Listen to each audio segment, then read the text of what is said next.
Reiz, gluži nesenos laikos, Skandu rūpnīcā piedzima Skandu māsiņa Dore un Skandu brālītis Mifa. Abus rūpīgi iesaiņoja un vispirms ar kuģi, tad arī ar auto aizgādāja uz tālu zemi Latviju. Jau pirmajā vakarā pēc izņemšanas no kastēm Dorei un Mifam bija pirmā uzstāšanās. Abus nolika uz skatuves, bet tad pēkšņi Skandas satrūkās. No pamales atskanēja dobja rūkoņa, putekļiem un dūmiem kūpot. Pāri tuvējam pakalnam sāka velties automašīnu viļņi. Tās stumdījās un grūstījās savā starpā, taurēdamas tā, ka pat skanēt dzimušajiem Dorei un Mifam ausis aizkrita. Mašīnu saripoja melnais tūkstotis. Tās stājās, kur pagadās.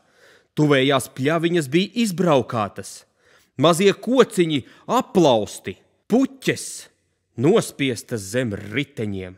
Sanāca pulka ļaužu, un vēl krietni pāri pusnaktī abas Skandas kopā ar muzikantiem priecēja cilvēkus. Pēc koncerta krietnu brīdi atkal valdīja tāds autojuceklis, ka vāveres tuvējā mežiņā ne izgulēties nedabūja, bet tad beidzot viss noklusa. Kad mūsu Skandas nākamajā rītā pamodās, viņas pārsteidza nelāga aina. Vējš pa estrādi dzenāja plastmasas maisiņu kamolus. Visur vīdēja papīri. Vietām zobus rādīja sasisto pudeļu stikli. Tas nu Dorei un Mifam bija par daudz. Abi cieši nolēma, ka turpmāk pieskatīs, lai koncerti un citi pasākumi, kuros jāspēlē, nepostītu apkārtējo vidi.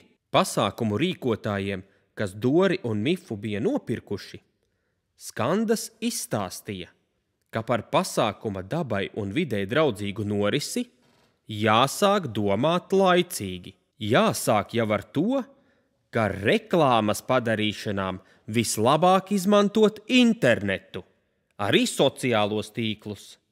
Jo vairāk cilvēku uzzinās par pasākumu elektroniski, jo mazāk būs jātērē papīrs plakātiem un bukletiem. Pirms pasākuma noteikti jāsarūpē atkritumu tvertnes.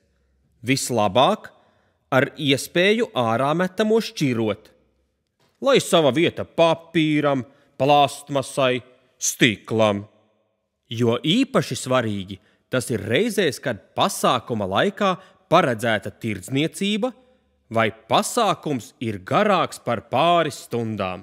Noteikti jāsagādā arī bioloģiskās tualetes, lai apmeklētājiem nebūtu jāmīnē apkārtnes meži. Vēl Skandas zināja stāstīt, ir labi mudināt cilvēkus uz pasākuma vietu braukt ar sabiedrisko transportu. Tikai tad jāpieskaņo pasākuma sākums un beigas vilcienu vai autobusu kustības maršrutam.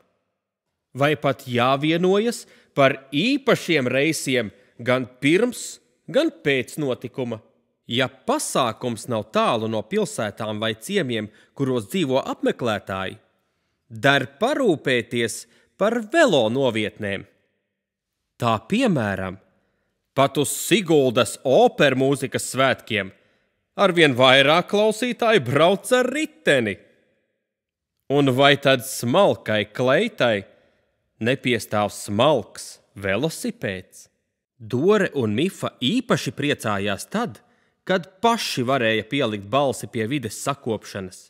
Viņiem patika, piemēram, dabas koncertzāles stāsti, kuri vienmēr atklāja pārsteidzošus jaunumus par it kā parastām lietām.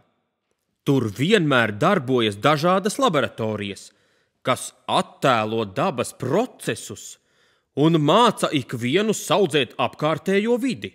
Skandas ar prieku atgādināja par nepieciešamību šķirot atkritumus, paslavēja ar riteni atbraukušos. Daudz runājās ar bērniem, jo viņu rokās būs apkārtējās vides sakopšana nākotnē. Tā nu Dore un Mifa gādāja. lai pasākumi kļūtu arvien zaļāki un dabai draudzīgāki. Jo abi zināja, ikvienam ir rokas jāpieliek, lai lielais darbs uz priekšu tiek.